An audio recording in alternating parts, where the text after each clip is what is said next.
قرآن مجید اللہ جل شانہ کی طرف سے نازل کردہ کتاب ہے۔ اللہ تعالیٰ کا بے شمار جتنا شکریہ ادا کیا جائے اتنا کم ہے کہ اللہ تبارک و تعالیٰ نے ہماری رشد و ہدایت کے لیے توشہ ہدایت قرآن مجید کو نازل فرمایا، اور اس کے ساتھ ساتھ قرآن مجید کی توضیحات کو پیش کرنے کے لیے رسول اللہ صلی اللہ علیہ وآلہ وسلم کو مبعوث فرمایا، اور انہیں قرآن مجید کا ایک دائمی معجزہ عطا فرمایا، اور اس قرآن مجید کی حفاظت کا ذمہ اللہ تبارک و تعالی نے اپنے ذمے لیا، اور نبی مکرم صلی اللہ علیہ وآلہ وسلم نے قرآن مجید کو پڑھ کر اپنی امت تک پہنچایا، اور اس کے ذریعے اپنی امت کا تزکیہ نفس کیا، کتاب و حکمت کی تعلیم دی۔ اللہ تبارک و تعالی قرآن مجید میں ارشاد فرما رہے ہیں: قد من اللہ علی المؤمنین اذ بعث فیہم رسولا من انفسہم۔ اللہ تعالی نے مومنین کے اوپر یہ احسان فرمایا کہ اللہ تعالی نے انہی میں سے ایک رسول ان کی طرف بھیجا جو یتلو علیہم آیاتہ ویزکیہم ویعلمہم الکتاب والحکمہ، جو ان کو اللہ تعالیٰ کے اس قرآن مجید کی تلاوت کر کر سناتے ہیں، ان آیات کی روشنی کے اندر ان کا تزکیہ نفس کرتے ہیں، انہیں کتاب و حکمت کی تعلیم دیتے ہیں۔ وَإِن كَانُوا مِن قَبْلُ لَفِي ضَلَالٍ مُبِينٍ۔ اور اس کے ساتھ اللہ تعالیٰ نے فرمایا کہ اس سے پہلے یہ لوگ جو تھے یہ واضح گمراہی میں تھے۔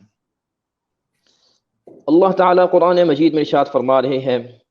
إن هذا القرآن يهدي للتي هي أقوم ويبشر المؤمنين الذين يعملون الصالحات أن لهم أجرا كبيرا، کہ اللہ تعالیٰ نے اس قرآن مجید کو ہدایت بنا کر نازل فرمایا، اور مسلمانوں کو اور مومنین کو بشارت دی اس قرآن مجید کی بدولت، جو مومنین نیک اعمال کرتے ہیں کہ ان کے لیے اللہ تعالیٰ نے بہت بڑا اجر رکھا ہے۔ جیسے کہ سلمان بھائی آپ جانتے ہیں کہ قرآن مجید ہماری زندگی کے اندر بہت اہم اس کا ایک رول ہے، لیکن افسوس کہ آج بہت سے لوگ جو ہے وہ اس قرآن مجید کے جو حقوق ہیں ان سے غافل ہو چکے ہیں، جبکہ قرآن مجید وہ کتاب ہے جس کو پڑھنے سے اس میں کوئی شک نہیں ہے کہ آج کا جو مسلمان ہے، آج کا جو انسان ہے، اس کو بے شمار پریشانیاں بھی ہے، مشکلات ہے، دنیاوی پریشانیاں ہیں، ٹینشنز ہے، اور یہی اس کا واحد علاج ہے کہ اللہ تعالیٰ فرما رہے ہیں: الا بذکر اللہ تطمئن القلوب۔ کیا تمہارے دلوں کو اللہ کا ذکر جو ہے، اللہ کی یاد جو ہے وہ اطمینان نہیں دیتی؟ اس میں کوئی شک نہیں کہ قرآن مجید کی جب تلاوت کی جائے، اسے پڑھا جائے، اسے سمجھا جائے، تو یقیناً انسان کو ایک سکون حاصل ہوتا ہے، اور انسان کا دل کرتا ہے کہ میں پڑھتا جاؤں۔ یہ ایک ایسا عظیم معجزہ ہے کہ اس سے انسان کا دل نہیں بھرتا، اور پھر ایسی عظیم کتاب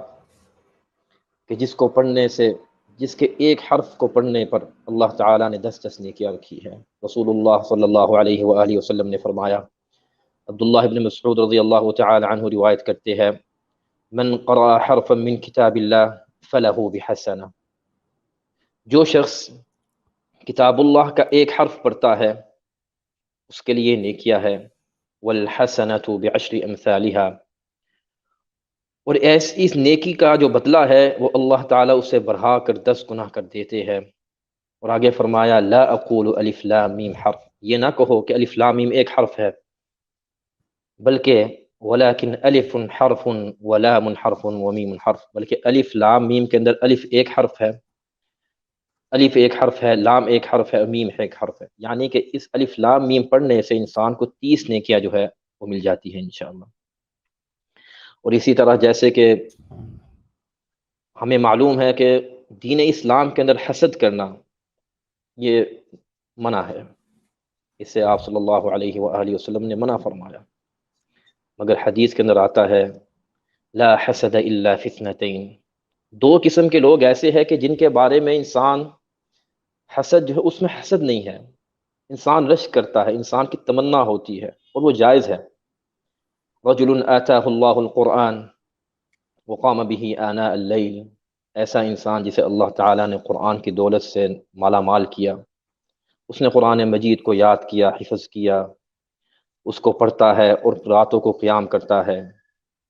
اس کے اوپر انسان رشک کر سکتا ہے کہ کاش مجھے بھی اللہ تعالیٰ جو ہے اس نعمت سے نوازے، تو میں بھی اسی طرح اس انسان کی طرح ہی جو ہوں راتوں کو اٹھ کر قیام بھی کروں، قرآن مجید کی تلاوت کروں، اور اسی طرح دوسرا انسان جو ہے جسے اللہ تعالیٰ نے مال عطا کیا ہو، یتصدق به آناء اللیل و آناء النہار، جو دن رات اللہ کے راستے میں صدقہ و خیرات کرتا ہے، اور انسان اسے دیکھتا ہے اور کہتا ہے کاش اللہ تعالیٰ مجھے بھی ایسا مال عطا فرمائے تو میں بھی دن رات اسی طرح جو ہوں صدقہ و خیرات کرتا رہوں۔ اس لیے قرآن مجید کی بے شمار نعمتیں اور فضیلتیں ہیں، اور اسی طرح ہر انسان کو یہ کوشش کرنی چاہیے کہ قرآن مجید کی تلاوت کو اپنا معمول بنائے۔ اس کا فائدہ کیا ہوگا؟ رسول اللہ صلی اللہ علیہ وآلہ وسلم فرماتے ہیں الماہر بالقرآن مع السفرة الکرام البررہ، کہ جو قرآن مجید کا ماہر ہے، جو قرآن مجید کا قاری ہے، جو اچھا پڑھنے والا قرآن مجید کو ہے، مع السفرة الکرام البررہ، وہ کل قیامت کے دن اللہ تعالیٰ کے مقرب فرشتوں کے ساتھ ہوگا، اللہ تعالیٰ کے جو عزت دار مقرب فرشتے ہوگے ان کے ساتھ ہوگا۔ اور آگے فرمایا والذی یقرأ القرآن ویتعتع فیہ وہو علیہ شاق لہ اجران، اور ایسا شخص جو قرآن مجید نہیں پڑھا مگر اس کی کوشش ہوتی ہے، وہ قرآن مجید کو پڑھنے کی کوشش کرتا ہے، پڑھتا ہے لیکن اٹکتا ہے، اور ایسا جو شخص ہے اس کے بارے میں اللہ تعالیٰ نے، رسول اللہ صلی اللہ علیہ وآلہ وسلم نے فرمایا کہ ایسا شخص کل قیامت کے دن دو اجر کا مستحق ہوگا۔ سبحان اللہ، آپ دیکھیں کہ ایک انسان جو کوشش کرتا ہے لیکن مکمل پڑھ نہیں سکتا، لیکن اس کی خواہش ہے، اور اللہ تعالیٰ جو ہے اس کے ساتھ وعدہ کیا کہ اسے ڈبل اجر دے گا۔ اس لیے قرآن مجید کو جو ہے انسان کو اپنی زندگی کا معمول بنانا چاہیے۔ اللہ تعالیٰ سے دعا ہے کہ اللہ تعالیٰ ہمیں قرآن مجید کی فضیلتوں کو اور اس کی عظمت کو سمجھنے کی توفیق عطا فرمائے۔